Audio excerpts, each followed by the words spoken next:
strain. You don't have to guess what is what. And the color palette is very simple on your eyes. This is something that we're aiming for. And the best part about this is it's not like a magic and it's not like you need to know a lot of stuff about UX or UX.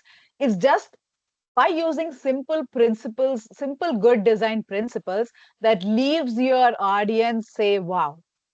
Before we begin, I just want to give you a quick introduction about myself. So I'm Lakshmi. I love making a lot of dashboards. I love making dashboards less frustrating and more fun. I am a Microsoft certified Power BI data analyst, and recently I'm one of the finalists of the Power BI Database World Championship, which I'm really proud about. Also, I'm a regular contributor to the data community. I speak at different events, and thanks to Kay for giving me this opportunity. I also write blogs on Medium where I share experiences, tips, and tricks that I use when I create dashboards. You can scan the QR code there. It will take you to my blog, it'll take you to my LinkedIn profile, and also my portfolio. Currently, on my professional side, I am a product lead at TrueWiz. I manage various responsibilities there. On a personal note, I'm a dog mom, so you might see my dog just walk by behind. And we love going on adventures. I'm a huge foodie. And also, I'm a huge advocate of diversity and inclusion. So that's pretty much about me. So, in the next couple of minutes, I'm going to give you simple, no nonsense tips that will transform your dashboards from simple to amazing. Let's get started. Before we begin with the actual transformation, I just want to share 5 basic design tips that you could use, keep in your mind always. The tip number 1 is avoid random placement of visuals. So do you see on the screen where the visuals are just thrown, although the dashboard looks neat and clean, the visuals are just lying randomly. So you see there's a card visual just lying almost not next to the other visuals.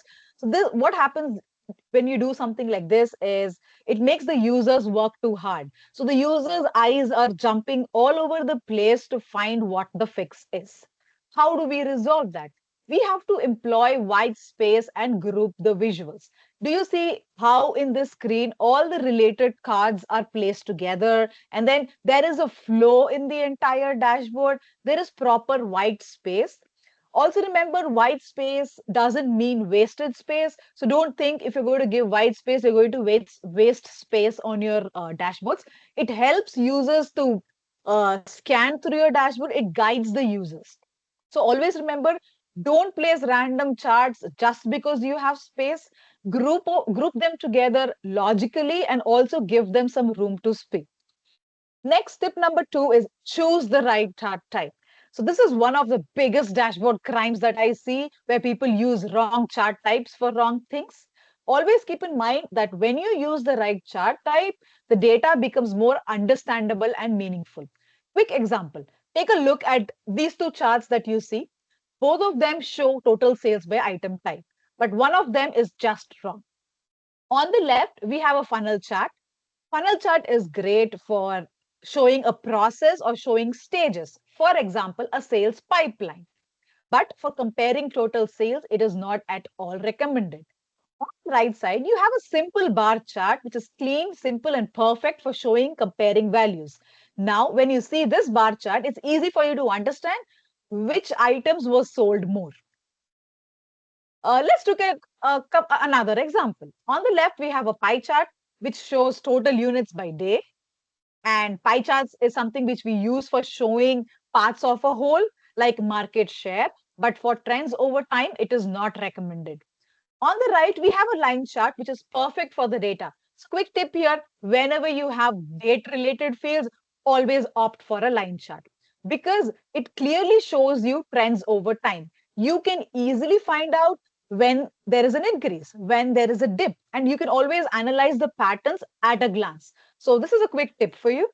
Uh, and there are a lot of chart selectors out there. So this is how I choose my charts when I want to see what type of chart I have to choose. So this is by Abella. I can share the link after the session. So this just pick one chart selector and stick to it.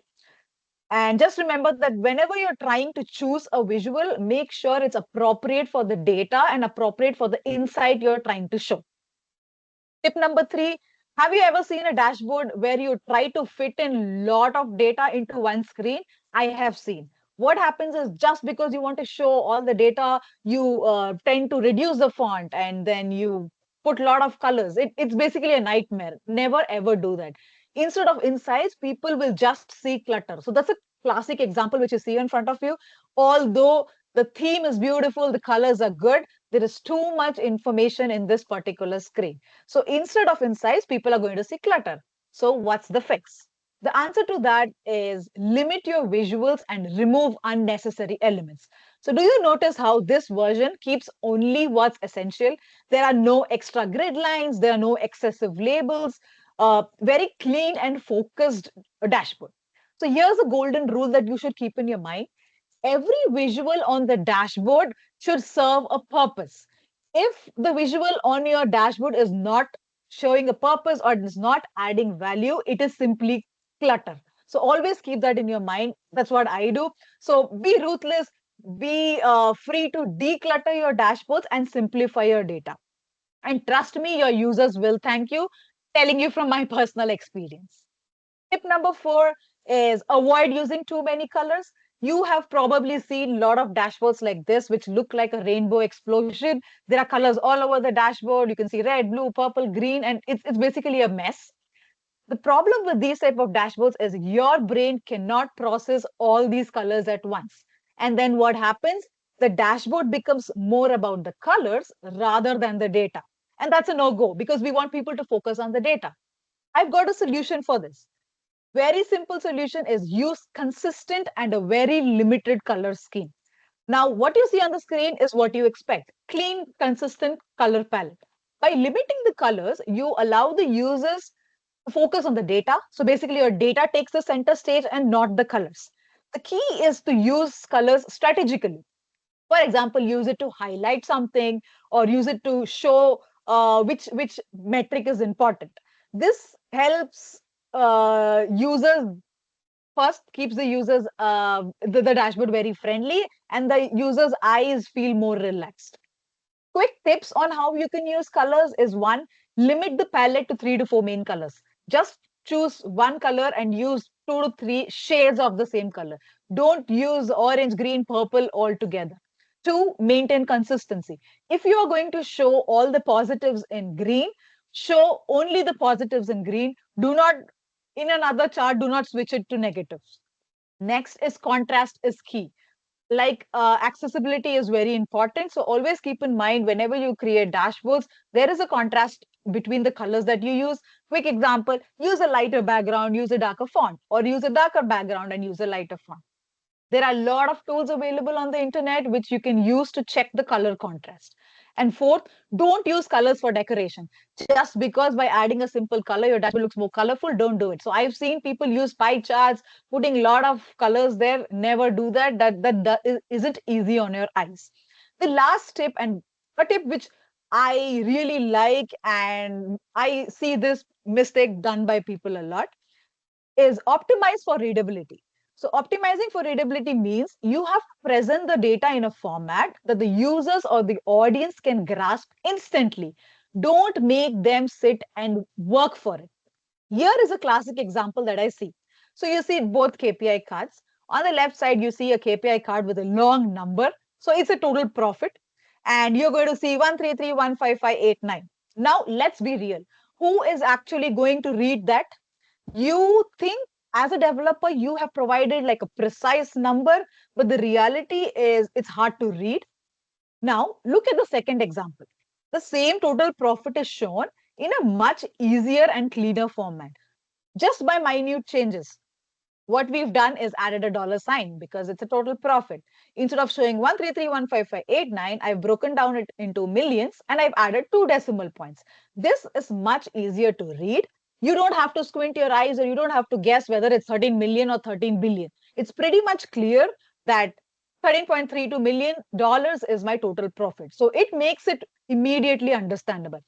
Here is a quick another example that I want to show and mistakes that I see what people make is both the charts show total sales by item type. On the first chart on the left side, what you see is the data labels are cut off. The text size is like huge. There are no data labels. There is a scrolling option. The problems with this is the audience has to play a guessing game. House H dot dot dot. What does it mean? Is it household or is it house help? So don't let the users guess. Take a look at the second chart. It's the same data. It's much clearer. Only few changes that have been done. The size or the font size has been reduced to accommodate the entire word household. There are no dots. People don't have to guess. Data labels have been added just to make sure it's easier for the users to understand. Cosmetics contributed to $1.9 million. But on the right side, you will always be guessing what the exact amount is. So this is one quick another example that I wanted to show you. And let's now quickly just jump into a demo where I am going to show you how you can transform your reports immediately. Just give me a second. Yes. Hope you guys see my screen. So what we're going to do right now is this is a dashboard in front of you, a classic dashboard which I see people make with a lot of issues. It's not at all good. I know it. We are going to convert this dashboard into something like this, which is very easy on your eyes. Just quick information, I am going to only focus on the design principles for now. So don't worry too much about insights or adding more fields to it. Let's first focus on how you can make this dashboard transform to this. One quick thing which I want to add is a best way of proceeding with a dashboard is always going ahead and creating your custom theme. What happens when you create a custom theme is you do not have to go ahead and change the background color for each visual. So you are going to define the background color prior. So you just have to go to view themes and hit customize current theme, change all the colors, change your font families, change your font size, visuals, whatever it is, and click apply. What happens is once you do that, any visual you do draw by default is going to have the specifications that you've mentioned. For this particular session, since we are just going to transform this to the good dashboard, I am not going to use the custom theme. So way we proceed is first, let's just duplicate this. So I have duplicated my screen. Always start with a background. And here, if you see, it's like a very ugly yellow color, which I don't like at all. The best way to proceed going with background is just open your PowerPoints, simple PowerPoint. And if you see here, for the background, just do a right click, enter format background, go to solid fill and choose any color that you want. I've chosen like a light bluish grayish shade. And then what you do is just take a rectangle. And if you see, like I already have a rectangle here and I've just colored into white. Once you are satisfied with your background, go to file, go to save a copy. You can save it wherever you want, but make sure you convert this particular thing into a JPEG format. Once you do that, what happens is you have a JPEG of this particular thing ready. Then go back to your Power BI reports, go to Canvas background. Since I'm going to change my background, it's Canvas background. A quick thing to note here is whenever you play around with the formatting of the Power BI, just think in English, what would you call it? So since I'm going to call this background, you don't have to go look for each thing. Just go to the search and type background, you will get background. So that's how quick and easy it is for you to find the formatting options. I am going to go ahead and add the background that I created, and I am going to set it to fit. You will not be able to see the background right now because of all the rainbow stuff here. As we proceed, you will be able to see it. Once I've added my background, you see how just by removing that yellow color, it looks much, much easier on your eyes. The next thing I'm going to do is remove unwanted elements. So I know the person who created that bad dashboard wanted to show that it's a trend inside, so he added this bar chart, but it's not really required. So I'm just going to remove it. And then there is some random icon floating here. I think just because it says summary, the guy wanted to add a cache icon, but I'm just going to go ahead and remove. The next thing I'm going to do is start with the title. When you see the title, this particular user has used a text box, that's pretty good, but has given a background. Let's just go ahead and remove it.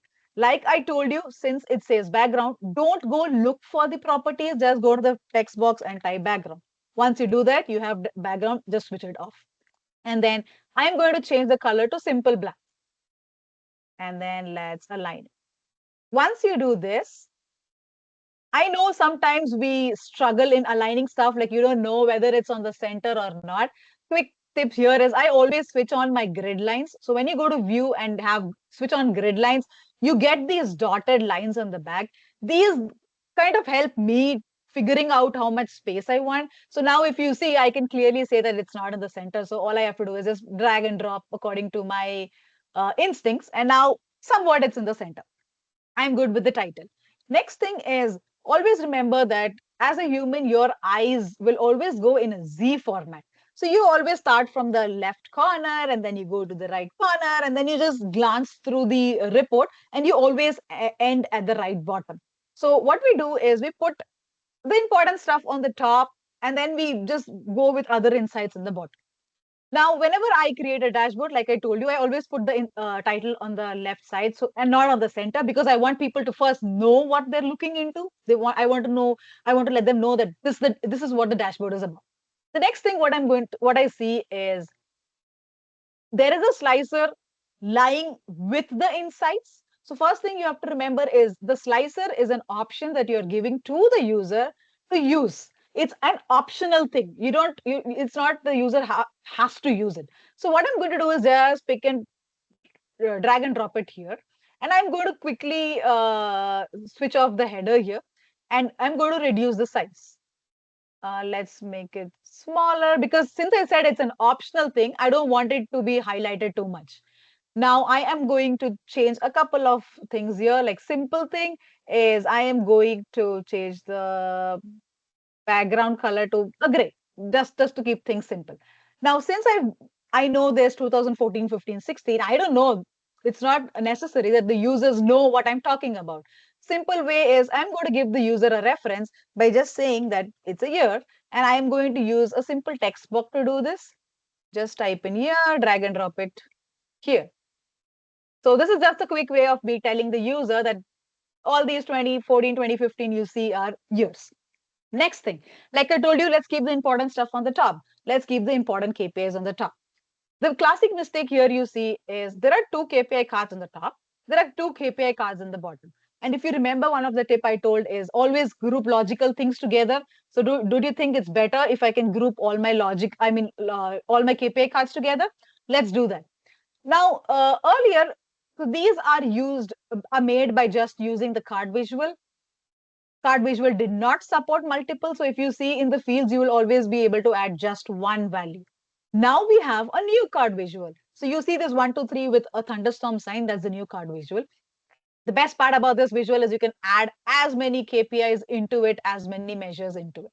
So I am just going to take this card visual and I am going to add all the 4 KPI cards that I see into this visual. Let's open my data model. And then I'm going to add total sales. Then I'm going to add total cost. Then I'm going to add total orders. And then I'm going to add total units.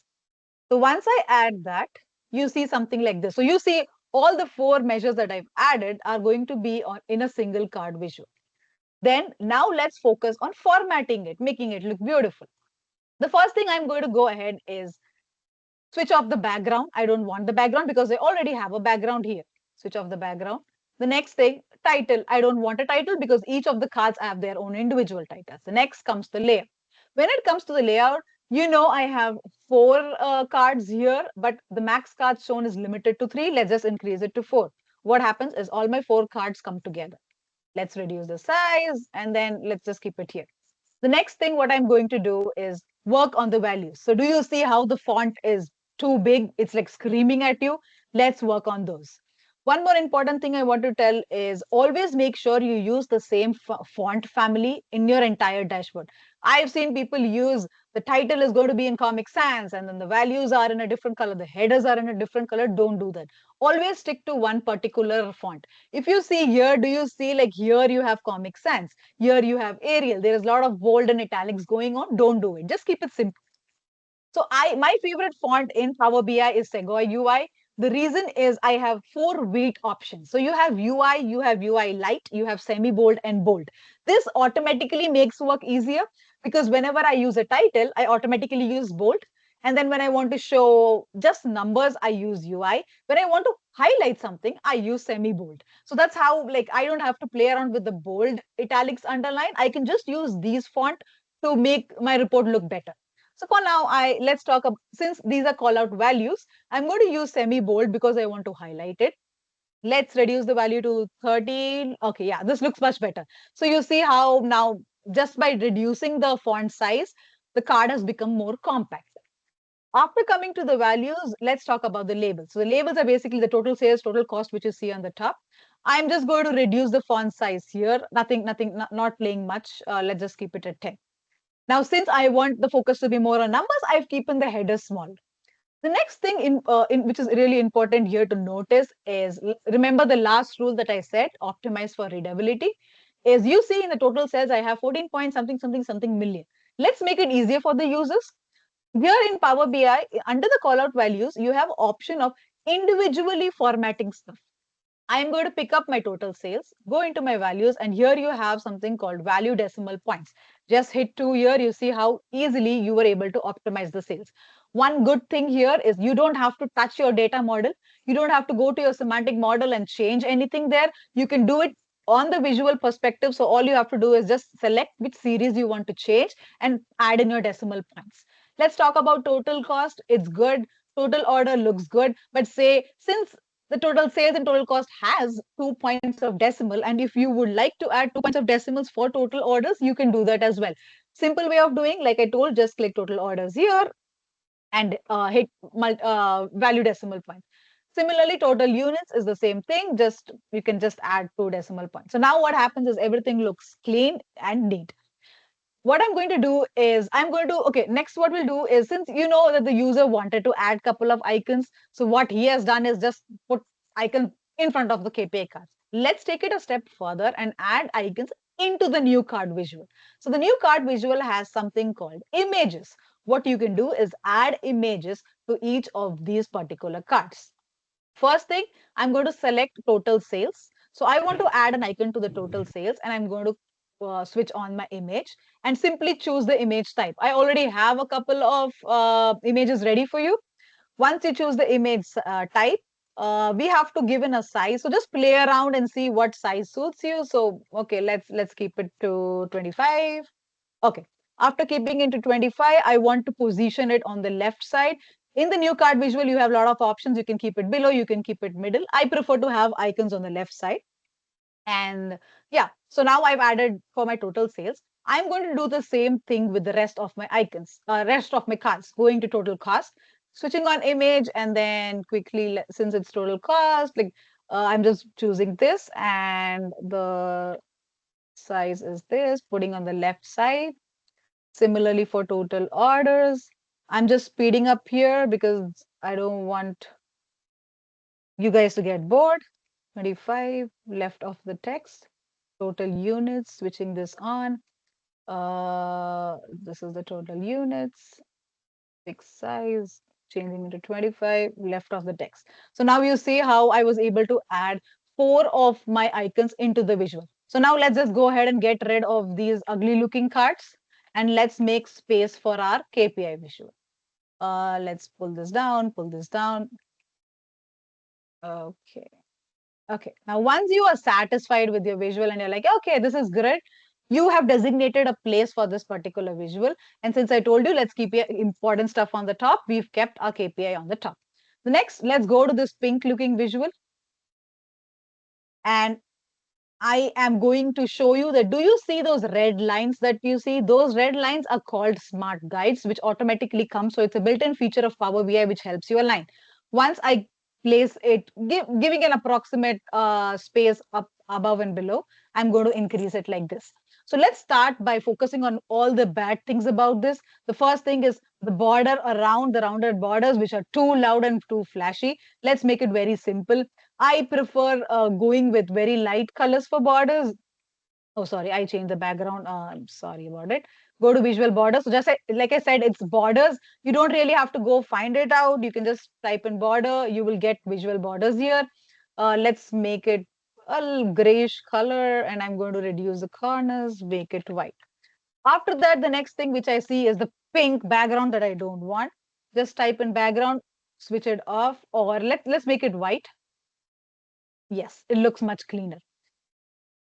And then let's align it here. The next thing I'm going to do is improve how it looks. First thing, okay, first, since the previously background was pink and the y-axis were white, the y-axis just vanished. Let me just make it black for you. Okay, coming to title. So you see that I have a title, total sales by item type. Let's again change the font family, going with Segoe UI. Let's go with semi bold, reducing the size to 12 maybe, or you can even make it 10. This looks good. Or 11. Yes. Another thing which I like to do is use subtitles. So what happens is when I enable subtitles, you see how total sales by item type, the by item types goes at the bottom. The only reason why I use is it automatically gives me white space. So if you see when I switch it off, there is less space between the title and the chart. When I enable the subtitle, I have nice white space between it, and it's easier on my eye. So this is how I do it. You don't have to do it, it's up to you. The next thing I'm going to do is start focusing on the axis.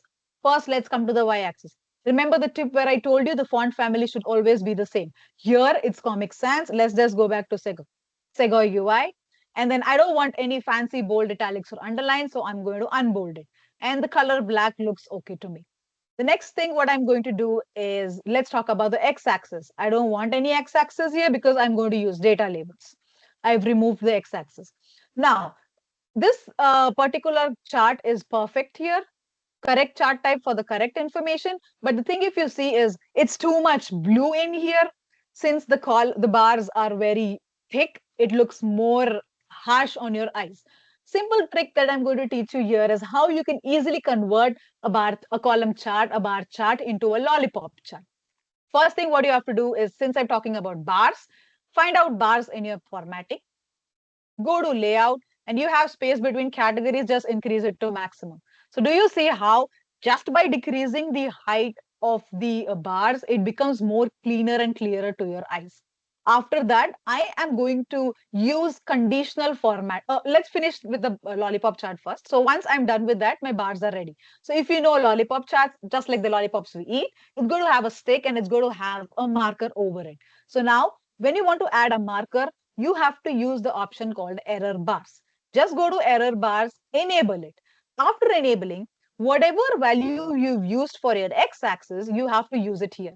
So here, if you see the x-axis, I've used total sales. So just drag and drop your total sales into your upper bound. After that, since I told a lollipop has a marker on the top, I'm going to change the marker to a circle and I'm going to increase the size. So you see how you have now a marker on the top. Yes, so that now pretty much you have a lollipop chart ready. Let's focus on formatting it even better to get more insights. So the first thing I'm going to teach you is, instead of keeping a dashboard like this, like I told you, we have to use colors for specific reasons. What I'm going to use is a conditional formatting. I am going to use conditional formatting to highlight the maximum value in a different color and all the others in a different color. Simple way to do that is just use FX. So whenever you see FX in Power BI, it means conditional formatting where you can apply rules. So I'm going to click FX next to my color under bars. Then I'm going to use rules and I am going to choose the same total sales that I used. So if you know all the x-axis is total sales, what I'm going to do is, if my x-axis value is more than 0% and less than 100%, I want it to be a gray color. So basically, first I'm defining my normal color. So the normal colors, in the sense, all the bars, the colors you expect it to be. And then I'm going to add a new rule where I'm saying if it's going to be 100%, 100% in the sense, if it's going to be maximum, it's going to be a different color. So now my favorite color is purple. So I'll stick with this purple color here and hit OK. What happens now is, now I am using color strategically to highlight my maximum. So whenever I'm going to change stuff in my slicer, my top value is always going to be highlighted. Now, the next thing that I have to do is just format my labels there. So when I go to data labels, all I'm going to do is go to my value, and I'm first going to remove the italics, change the color to let's say, let's keep it gray itself.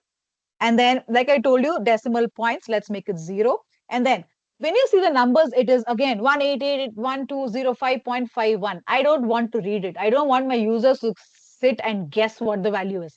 So simple thing is, I'm going to change the display unit. So you have something called display unit here. Just go ahead and put millions. So you see how the use number condensed became to 1.95 million, which is easier for us to understand. Again, a quick thing note is I did not change anything on my semantic model side. I am doing everything using the formatting provided by Power BI. So now, once you're satisfied and you're happy that, yeah, this is what you want, you see how that pink background visual changed into a very classic a lollipop chart here. Now the things are going to be very easy because once you figured out that this is the formatting that you want, it's very easy for us to create other charts. Let's talk about this particular chart. Remember a quick tip that I told you, whenever you're using something related to date, always use a line chart. So here you see it says month, something related to date. Don't think about anything, just switch it to your line chart. Now I've switched it to my line chart. Another mistake what people do is they start formatting this particular visual from scratch. So they go to size and style, they change the background, and then they will go to y-axis, and then they go to x-axis and do a lot of stuff. You don't have to do it. Simple option is in Power BI, you have something called Format Painter. I mean, all Microsoft tools has that. Just click Format Painter. What it'll do is it'll copy this particular formatting and paste it here. That's it. So pretty much you see how many changes were done so easily. Now, obviously, you will have to do a couple of formattings. For example, the data labels. You will have to do it again. I think that's a Power BI glitch, you could say. A simple thing like just we did, just click to millions and then value points to 2. That's pretty much okay. Now let's talk about the lines. Now, since I'm going with a purple theme, I don't want a blue here. I want it to purple. Now, since it's a line chart, you will easily understand that you have to go into lines if you want to change it. Just go to color and let's go to purple. I'm using the same family. Another quick tip here is just stick to one family. So if you see the vertical line here, that's one family. If you're going to go with light purple, you can always use this particular row to create variations in your report. Once you're done with that, I am going to see, you see that there are markers which are gray in color. So I am going to go ahead and, oh, sorry, I just resetted it by mistake. Okay, so I'm going to go ahead and switch on my markers. Let's reduce the size of the markers. This looks much clearer. Something what I like to do is add shade area. So basically converting it into a area chart.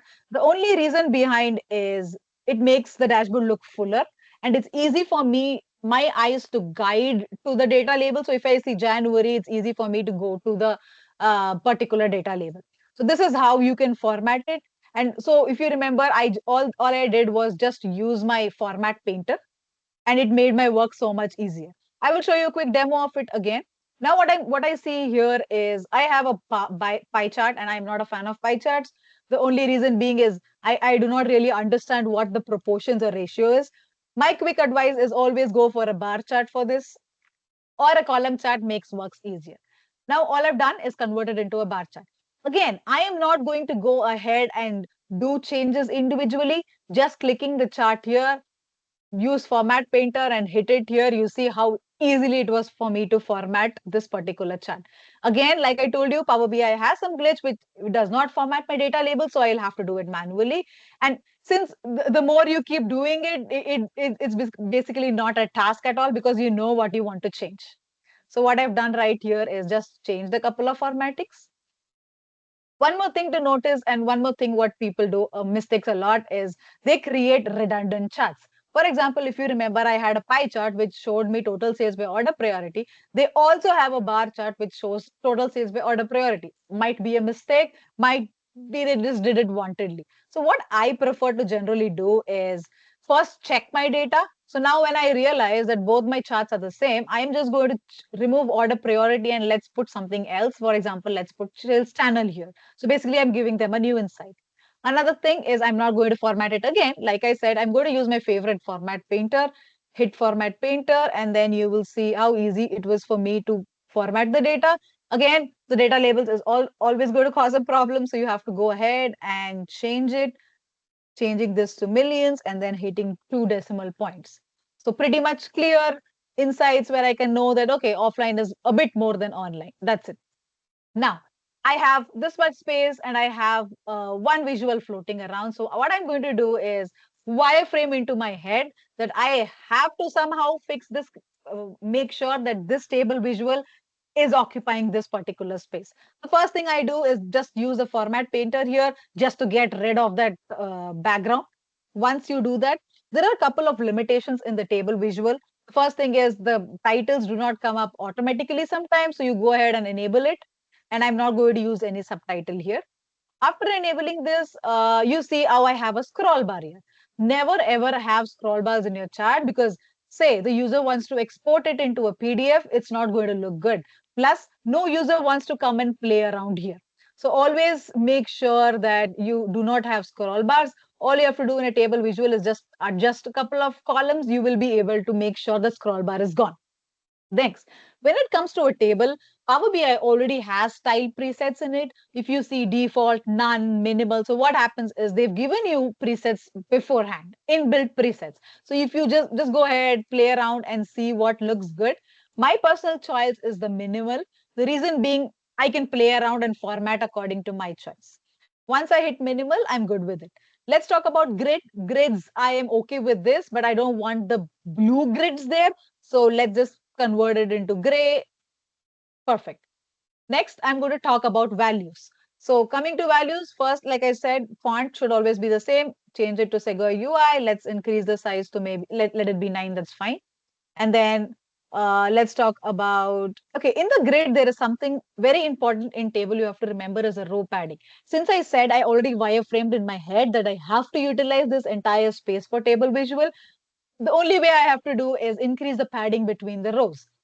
What I'm going to do is keep increasing my padding till I see that my entire visual is filled up. So that's good. And maybe let's just get rid of the totals for now. So now you see, just by increasing the row padding, I was easily able to fit in all my data here. So that's a very good way of using the row padding inside a table.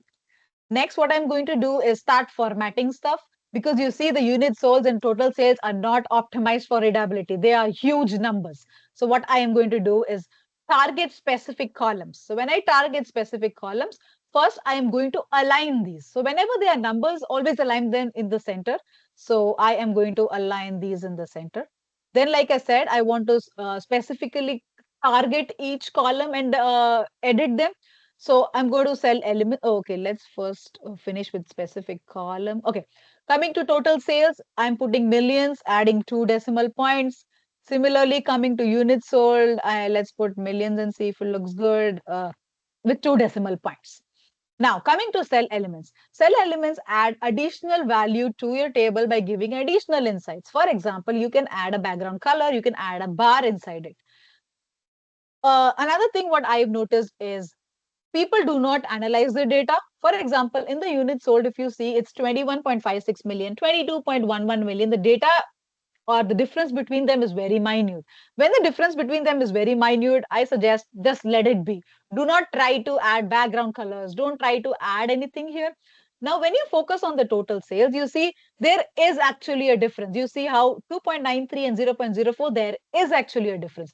So when you have cases like this, just go to cell elements, select your total sales and hit data bars.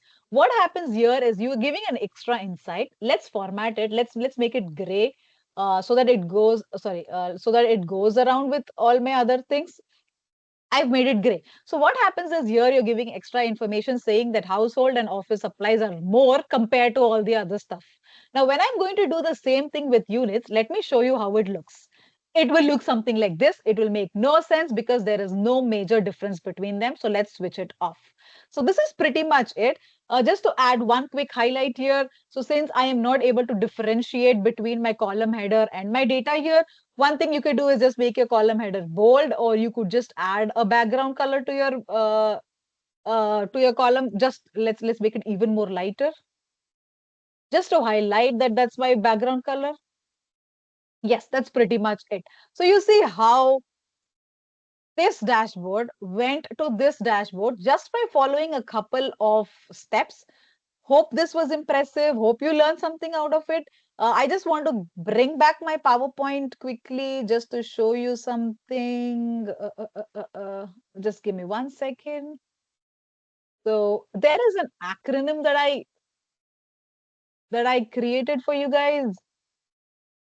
which is called grace. So whenever you create a dashboard, just make sure that you remember this. It's G stands for group visuals together. R is use right chart types. A is avoid clutter. Don't add a lot of stuff to your dashboards. C is use a consistent color scheme. E is enhance readability. Optimize your dashboards for readability. So always keep this in your head. And so, yeah, that's pretty much it. So in this session, we transformed this particular report, which is like a rainbow explosion, to something very simple to your eyes. And that's pretty much it. Thank you, guys. I'm open to any questions that you have.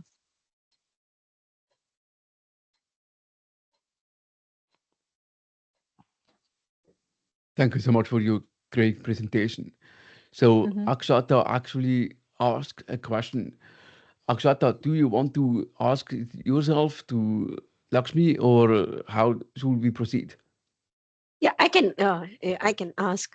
So, Lakshmi, at one point, like you were showing, like, using grids and all. One of the other practices I've seen on the reports is creating an empty white box and then adding your visuals to it, like, to show that as aesthetically they are together, or these are telling the same story or are part of Yes. one story. But then with that, the issue I've seen is when you have to align them, that becomes like an issue, like, grid lines. Is there a way to put a box and still be able to align it better using the grid lines or even those smart red lines? Okay. So say you have four boxes like this. So you want to now align all of these together. That's your question, right? Correct. And provided they have been put inside a white box, like, I've seen some reports, they create a bigger white box and put, like, visuals Oh, inside okay. it, which makes it Okay. difficult to use the grid lines. Okay, first thing I'll say is, okay, let's just imagine there's a big white space behind it. The simple way is first click all your visuals here, and then you have something called, I think in format, you have something called align here, and then Ah, you can okay. always use these. So now say I'm going to align them to the middle. You see how all of them came together. One more thing Oh, Power BI nice. offers is something called distribute evenly. So now if you see there is less space here, more space here, and like there's uneven space between them. If you're going to use distribute horizontally, they automatically adjust and give you equal space. Awesome. This is perfect. I think this is pretty much what I needed. So no matter whether they are put in white box or not, I think this solves the Mm, problem. Thanks a lot, Lakshmi. no worries. Thank you so much, Akshata. Any other questions? I am ready to answer. Yes, another question. Sapna asked, how can we give space between label of bars? So you, Sapna, do you mean like say you want space between 1.88 million and this particular bar, or you want Yes, like space between these? I want the bar chart labels in a one line. Like I saw some of the charts, bar charts, where the labels are aligned at one side, like on the right side of the chart, and one So basically single all line of is coming there. Yes, so yes, all of correct. these visuals come together. So that Yes. is that you'll have to use some DAX for it. I can probably I think I have a sample I can share with that. I mean share with you later. But it's not like really possible with these with inbuilt Power BI tools for now. Okay, thank you. Yes. And also, quick suggestion is if you're going to add all the data bars in one line, it will not really be clear for the users. For example, I have snacks here, and since I have 0.68 million next to it, it's easy for me. Now imagine if my bar is very small, like beverages, and I have my data label here, my eyes might even go to a wrong data label. I hope you get my point. So it's always better to use data labels next to your bars. Okay, thank you. No worries. Any questions? Hope you guys learned something out of it, at least one or two tricks. If you want to apply theme related to company preferred set of colors, how to apply to already created reports? So that's the first thing. One big background is one not background. I meant to say something very weird is once you create your Power BI report, and then if you're going to go and apply your custom theme, it causes a lot of issues. I can show you right now what happens. For example, I have a dashboard like this ready, and now suddenly my teammate comes and says that they want to go ahead and change the purple theme to some other color. What I will do is I'll go to customize current theme and let's just change some color. For example, in the visuals, I'm going to change my background color to, let's say, somewhat lightish blue, and then I change my borders to I switch on my borders and then I make a couple of changes, like I make it like red borders or something just to show you, but no one is going to do that. And once I click apply, you see how you have borders for every visual that you did not want borders. Now what you'll have to do is you'll have to click each visual, go ahead and switch off the borders if you want to get your old visual back. So my quick suggestion is always check if there is any theme you want to follow and then go ahead and apply your theme. Do not create your entire dashboard, format everything, and then go ahead and apply your theme. Hope that answers your questions, Rani. Yeah, it answers. It's just that there was a company merger and we had to change after the reports are created. So it's like, Okay, it just came up and we had to change. best is always, if that's the case, then do it manually, because what happens is sometimes something will change and you will not even realize that the thing has changed. Okay. Thanks. Okay, Thanks, Lakshmi. thank you for your question, Rani. I see Khushbu has asked the question, when we have some guide points to user, so where we have to put them on dashboard. Khushbu, can you please elaborate on what do you mean by guide points? Like you want the user to do something, is that what you mean? Hello, hi, ma'am. Hi. Actually, when we have some insights or when we have some points that click over here, or then you can go through that point, then what these type of points where we have to put, like in So the first middle of, yeah. Yeah, I understood. The first thing you have to understand is when you present something to someone, you should not ask them to do it. They should automatically understand themselves. So if you see here, when I mentioned here, it makes sure that it is clickable, that it's sort of, say, a slicer. But the question that you've asked is very good. And I have a quick tip for that. Easiest way is add a button. So you have an information button pre-built. So what you can do is just add an information button here, go to actions and click on just anything page navigation, but keep it none. And then in the tooltip, just mention click here to drill through. Now what will happen is whenever the user is going to go you see that you get that information there, click here to drill through. So this is a Okay. way where this is how you can guide the user by telling like, please click here to do this, or please click here to navigate. But it's not advisable. It's just a little hack that I use. Yeah. Okay. Thank you, ma'am. Superb. Awesome. Uh, So, okay, Akshata has answered that question. So, Sneha had a question. If we have a logo, where to place it? Left corner is fine. That's, yep, Akshata has already answered. It depends on your organization, honestly. Sometimes organizations want a footer where they have their logos, so you can put it in bottom right, wherever it is. But if you're just doing it randomly, then you can just put it in front of the title. That's how I do it. That's pretty much it. Sunita asks a question, what should be the ideal size of canvas setting? That again depends on your organization, but as a good practice, just stick to the default size, which is 16:9. If in case you think you have to add more insights, add more pages and add page navigation so that it's more cleaner. The problem is once you're going to change your sizes here, everything either becomes crumbled or you will tend to add more information. So as good practice, just stick to 16:9. That's the best. There's another question. If we have more items in the chart, total sales by item type, and we are scrolling on a bar chart, is there any alternate to make it more visual appearing? No, there is, to be honest, no way to make it visually appealing. If you really think there is going to be more values here, what you can do is just switch this.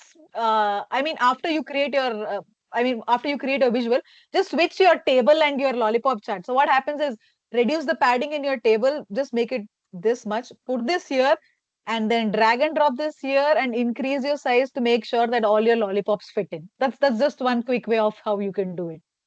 Okay, thank you, Lakshmi. And one more quick addition to that. So Yeah. if I have like, if you see that, I mean, yeah, on the sales amount on the total sales is 2.9 million somewhere, and the last value is 0.2 million. Like, and if you see that sometimes it doesn't look good that the bar chart is too long and the last one is too small. So any Yes. alternative, like is there any something Go we with can a do that? table. Yeah, so the best way is go with the table. That's what I do. So if you see here, like I told you, the differences are very small, 21.56. And I have seen people use bar charts for even this. Simple is best is go with a table. Quick additional insight, what I would like to add here is, since here I'm not talking more about data, what you can do is find the differences, say do like a YOY or a MOM, and then next to it, just display another column where you're showing if there is less difference, show it in red. If there's an increase, show it in green. You can add more value, but like you said, the bar charts will not help you if there are very less differences. Difference in between. That's right. Got it. Thank you. Thank you so much. No worries.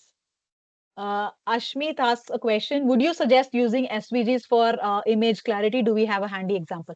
Absolutely. So this is another thing which I've seen. So the icons that I've used here are SVG formats, so they look clear. But if you're going to use, let me see, I think I do have, if you're going to use some icons which are JPG, sometimes it gets pixelated. I don't know if I have those. Let's see. Power BI, toolkit, icon. Okay, so say I have a heart icon. Do you see how pixelated it gets? So this is a Yes. classic example of a JPEG. But when you So, use SVG, the advantages is no matter how much big or small you make, it holds that pixel property. right. Lakshmi, could you please share the link wherein we can find these symbols for SVGs, right? Like dashboarding icons for SVGs. Any reliable Yes, link which you might have? I just suggest going to freepick.com. And the best part about it is I think you can filter it. So this is free pick. Let's say, let's talk about dollar sign.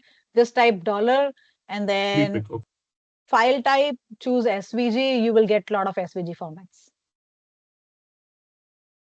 Okay. That I Uh, think that clarifies. Thank you. Thank you, Ashmit. Anyone Someone has else? holding his hand up, their hand Oh, up. Let's ask them first because it's been a while since yeah. they had their hand up. Please open your microphone for this too. It says BA. Whoever you are, you can ask question.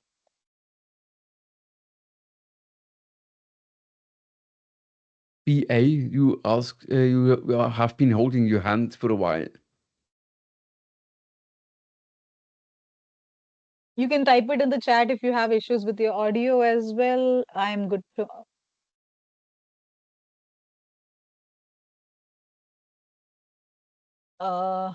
Okay. Okay, I think there's Okay. someone else who has her hands up. It's Soman Vidish. Yeah, hi Yeah, Lakshmi. Vidish. Dinesh here. Hi. Yeah. Hi. So I have a question related to slicers. So how to deal with that? Sometimes Hmm. we have to add a lot of slicers in order to give flexibility to the users to filter based on some different functions, sub Hmm. functions, Hmm. here, something like that. So how to deal with that? Because it eats up a lot of space. True. One quick thing, there are two things. The first thing is I would say limit the slices as possible. But like you said, if there is a requirement where you want the users to play around with the users, the best is use a bookmark. So what I've seen people generally do is let's just consider this and say they're going to add say a bookmark, a filter icon on the side here. And then when they click on that filter icon, you get a filter pane that opens up with all the slices. You can achieve this by bookmarks. I do have a couple of examples that I can share. You can connect with me on LinkedIn. I'll share the examples. But hope that made sense and you understood what I'm trying to tell you. Yes. Yes. Great. Thank you for your question, Vidish. Any other questions, Kay? Did I miss anything in the chat?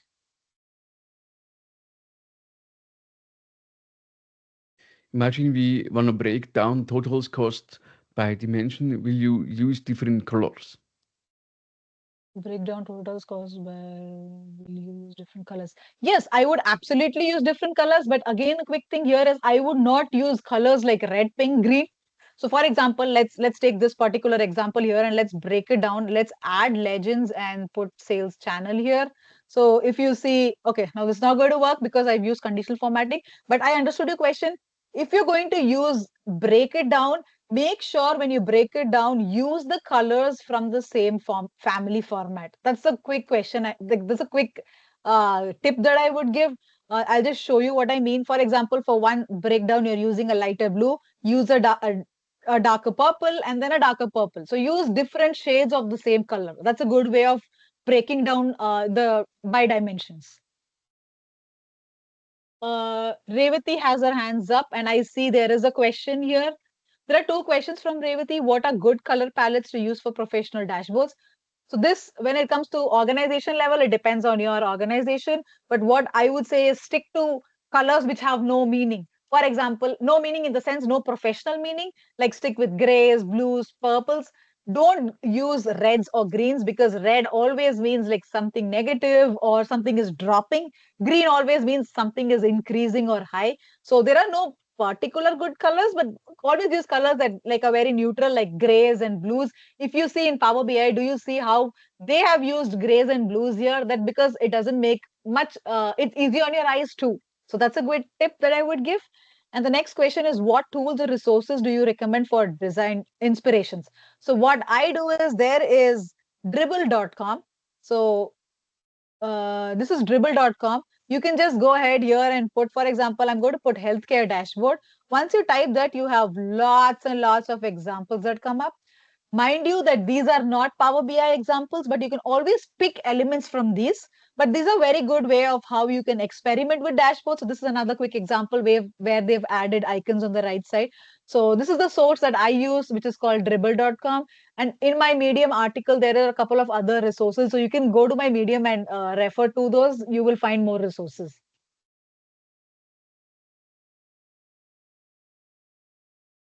Another question is how many visuals we should So keep this on the this page. Lakshmi, Yeah, go ahead, sorry, Ashwin. just regarding this only, this is more of for the mockups and wireframing part, right? The dribble Yes, part.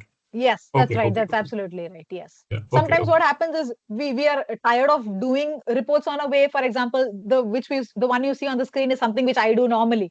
When you're tired of that, Right, you want to experiment something new, go to Dribble. You'll find a lot of designs there. right. And also, like in a like we experience here that while creating a particular project plan, it could be with the client. We initially give a particular mock-up or a wireframe, right? Right. Unless it's a very short-term project, that's a different scenario. But all in all, Yes. if we are using Tableau, Power BI, ClickView, whatever the case may be, we first go with the mock-up if it's a long-term project, and then they after sign off we start the development. That's the usual way of doing it. Yeah. That's right. Absolutely. Thank you for adding that, Ashmeet. Yes, and I think there are last two questions that I'd like to answer because I don't want to go over time. Sujata asks how many visuals we should keep on the pages. So as a good practice, I would say limit it to 10, max to max. I mean, best is just keep 7 to 8, but pull it till 10. That's okay. Don't put more than 10. It makes it more cluttered, and the users will get confused on where to go and what to see.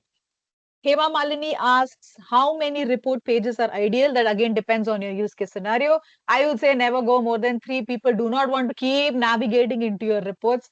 Stick to 2 or 3. That's pretty much good.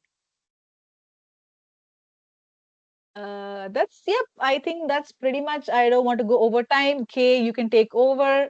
Uh, I would say let's answer one last question now. How to build a good storyline for our report? Any suggestions?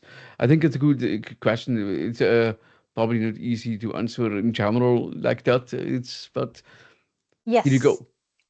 Yeah, so this is a very great question and something which I think everyone should know. So first thing is always keep in your mind the data visualization, Power BI, Tableau, whatever you pick. It doesn't mean putting all the stuff or all the insights in one page and showing it to the users. Always have a storyline. So basically, data visualization is 80% storytelling and 20% of presenting that story. Quick example is, for example, I have a simple data set where let me show you here. Let's pick this example.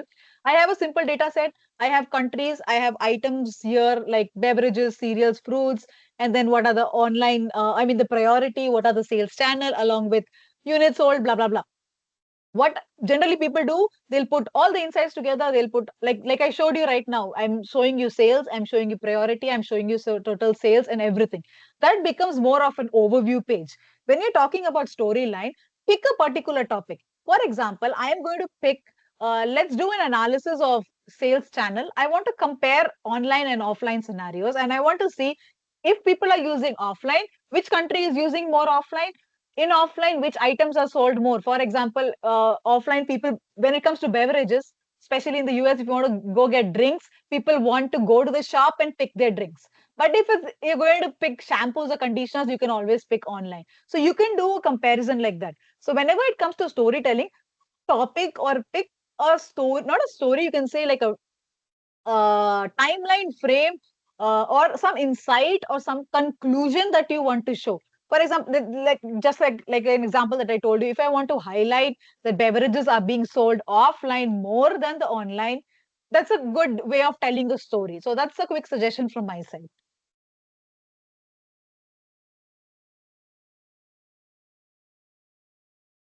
Someone asked me one. I will upload it. I don't know exactly when yet. I hope I will do it next week.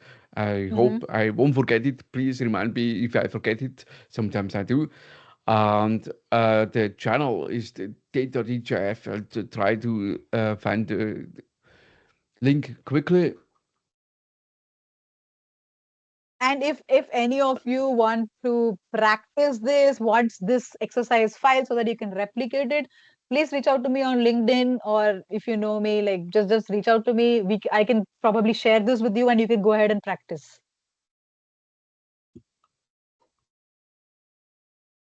Thank you so much, Yeah. Lakshmi.